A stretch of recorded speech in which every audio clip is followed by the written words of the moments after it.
last week I went to ice cream school, but not just any ice cream school. This one was in Nampa, Idaho, run by Chad Hartley, who's the owner of Stella's Ice Cream. I had been researching so many different ice cream schools. I was looking for hands-on experience, and I finally found ice cream school, and I really liked it because it was personalized, it was hands-on, and it wasn't too far away from Virginia, where I live. However, I had first actually read that ice cream school was in Ohio. Spoiler alert, it is actually in Idaho. So just a friendly reminder to double check your plans before you buy the course.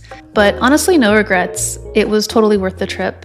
I had to get up at 2:30 in the morning to get to the airport, and it was eerily quiet. The first stop was Atlanta, and then I flew straight into Boise. I was struck by how wide open everything felt. I'm from Virginia, so the landscape was totally different. So after I checked into my hotel, I went on a long walk, like 2 miles, to stretch my legs after all of the flying. And naturally, that first destination was Stella's Ice Cream, which is the shop where I'd be spending the next 2 days learning everything I could about ice cream and small business life.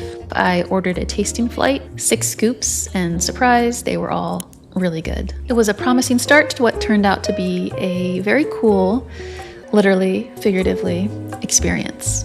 And I got up the next morning and I went to find the only Starbucks that was open at 5 in the morning, and I got so much work done. Then I headed over to Stella's warehouse. Chad, who runs the ice cream school, gave me a full tour of the Stella's warehouse, and then we jumped right into ice cream making. And here was like my nerdy ice cream dreams come true. I got to use an Emery Thompson 44-quart batch freezer. It was way bigger than anything I've used before. We walked through the entire production setup. They had multiple walk-in freezers. For me, it was the first time seeing these things that weren't just concepts on a Pinterest board or items on a spreadsheet, but they were real.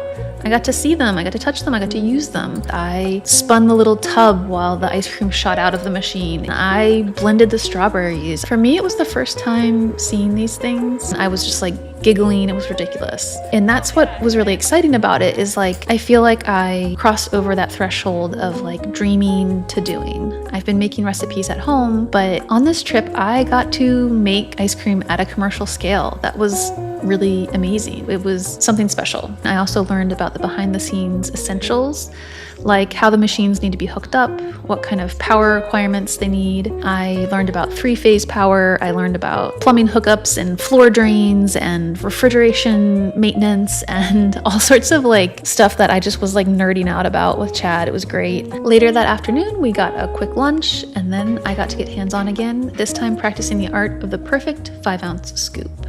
And it is actually trickier than it looks. There's a real rhythm to it, and I wanted to get it just right. I scooped my first scoop, and it was maybe half an ounce under. Chad did it, got it 5 ounces first time, weighed it exactly, boom, and I was like, okay, show off, like, you're good, I know. Then after that came making waffle cones, which is very important and way more fun than I expected. Pouring the batter, flipping the press, shaping each cone while it's still warm. It felt a little bit magical, and it felt a lot like summer and childhood, and it was just good vibes. After a quick coffee session and work session, then it was back to the warehouse, but this time we swapped ice cream scoops for spreadsheets. We spent most of the day in the conference room digging deep into financials, my favorite. I love numbers. I love thinking about like every little detail of like the price per ounce of the ice cream itself, how much your recipe costs, how much your labor can cost based on your sales volume. I love thinking about the breakdown of everything that goes into a profit and loss.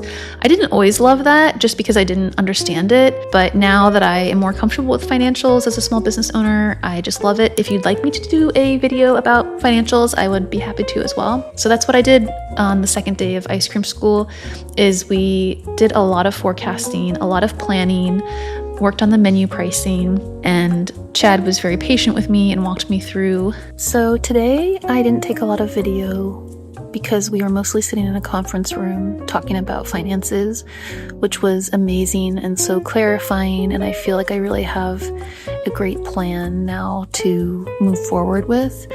And yeah, I'm just gonna let everything from today marinate and go to bed early, and I'm so excited. I'm just happy, I'm optimistic, I'm motivated, I'm hungry for dinner, and ready to go home and see my kids. And yeah, pumped. So if you are interested in small business building, you have your own ice cream dreams, or you just want to follow along as I try to make this scoop shop a reality, I would love to have you here. I would love to chat with you in the comments. Subscribe, follow along as I build Fabled Ice Cream. This is just the beginning.